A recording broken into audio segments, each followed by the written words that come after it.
Hi guys, வணக்கம் மக்களே. நான் உங்கள் ராக்கிங் ராசத்தி. இன்னைக்கு நம்ம பதிவுல என்ன பார்க்க போறோம்னா, சமீபத்துல வைரலான வீடியோ தான் எல்லாருக்கும் தெரியும், பஞ்ச் மங்கி.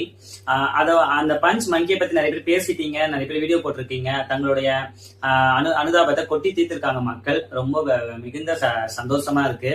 மனிதநேயம் இன்னும் சாகல, ஒரு மங்கிக்காக எல்லாரும் இவ்வளவு வேதனை படுறதை நம்ம கண்கூட பாக்குறோம். இதுல இருந்து நான் என்ன சொல்றேன்னா, சிறு வயதுல தன்னுடைய ஹார்மோன் குறைபாடினால் பாலின மாற்றால் இந்த உலகம்னா என்னன்னு தெரியாத வயசுல எங்களை மாதிரி திருநங்கைகளை பெற்றோர்கள் புறக்கணித்து, பொதுமக்கள் புறக்கணித்து இந்த வீதியில தள்ளும் போது நாங்க என்னென்னலாம் இதே இன்னல் பட்டிருப்போம். இந்த வீடியோ பார்க்கும் போது எங்களுக்கு அப்படியே அது ரீவைன் ஆகிட்டே இருக்கு மைண்ட்ல.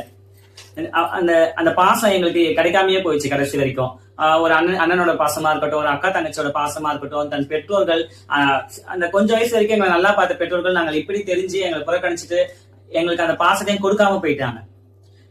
இந்த மங்கி வேதனைப்படுற மாதிரி இந்த மங்கி வேதனைப்படுறது இப்ப வெளியே தெரிஞ்சிருக்கு. எங்களை மாதிரி திருநங்கைகள் வேதனைப்பட்டு ரொம்ப கஷ்டப்படுறது யாருக்குமே தெரியல. அந்த சிறு வயதுல வெளியே அமைச்சதுனாலதான் எங்களோட வாழ்க்கைகள் மாற்றங்கள்ன்றதே நடக்காமையே போச்சு. எங்களுக்கும் பல கனவுகள் இருந்துச்சு. எங்க பெற்றோர்கள் எங்களை ஆதரிச்சு எங்களோட கனவுகளை கேட்டு தெரிஞ்சிருந்து இல்ல எங்களை கொஞ்சம் ஊக்குவிச்சிருந்தாங்கன்னா நாங்களும் நல்லா படிச்சிருப்போம். எங்களோட கனவுகளை நாங்க நினைவாக்கி இருப்போம், அதுக்காக உழைச்சிருப்போம்.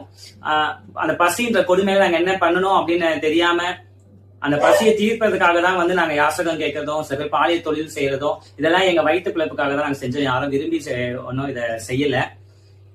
நான் என்ன கேட்டுக்கிறேன்னா, இனி வரும் திருநங்கைகளை, உங்க வீட்டுல இருக்க இளம் திருநங்கைகளை இப்படி அவங்களோட குறைபாடுனால இவங்க மாறும் பொழுது தயவு செஞ்சு பெற்றோர்கள் ஆதரிச்சிங்கன்னா, ஆல்ரெடி ஆதரிச்சுட்டு தான் இருக்கீங்க. அதாவது இதை பேச சொல்ற அளவுக்கு மட்டுமே இருக்கு, ஒரு 50% தான் இருக்குன்னு வச்சுக்கோங்களேன். மேலும் இப்ப நான் என்ன கேட்கறேன்னா, உங்களோட பிள்ளை நீங்க பெற்ற பிள்ளைய நீங்க ஆதரவு அளிக்காம வேற யார் ஆதரவு அளிக்கணும்னு நீங்க நினைக்கிறீங்க எனக்கு தெரியல. நீங்க ஆதரவு அளிச்சு அந்த பிள்ளை ஒரு நல்ல கல்வியை, தரமான கல்வியை கற்று நம்ம அரசாங்கம் நிறைய நம்ம திருநங்கைகளுக்காக நிறைய உதவி பண்றாங்க. உயர்கல்வியாக இருக்கட்டும், பள்ளி பருவத்தில இருந்து அவங்களுக்கு தேவையான திருநங்கைகள் தேவையான அனைத்து உதவிகளும் செய்யுது. நீங்களும் கூட சேர்ந்து சப்போர்ட் பண்ணீங்கன்னா ரொம்ப நன்மை பயக்கும். அதாவது எங்க தலைமுறையில நாங்க இப்படி இருக்கோம், ஒரு பேர் சொல்ற அளவுக்கு சில உயர் அதிகாரிகளா இருக்கிறாங்க, காவல்துறையில இருக்கிறாங்க, மருத்துவத்துறையில இருக்கிறாங்க, மாடலிங் நிறைய விஷயங்கள்ல ஈடுபட்டு இருக்காங்க. அடுத்த தலைமுறை பாத்தீங்கன்னா எல்லாருமே படிச்சவங்களா மாறிடுவோம், எல்லாருக்கும் வேலை வாய்ப்பு கிடைக்கும். இதனால நான் கேட்டுக்கிறது என்னன்னா, உங்க வீட்டு பிள்ளைங்களை நீங்க தான் வளர்க்கணும், சமுதாயத்துல வளர்ப்பாங்கன்னு நினைக்காதுங்க. திருநங்கைகளை தயவு செஞ்சு வீட்டை விட்டு வெளியே அனுப்பாதீங்க. நன்றி, வணக்கம்.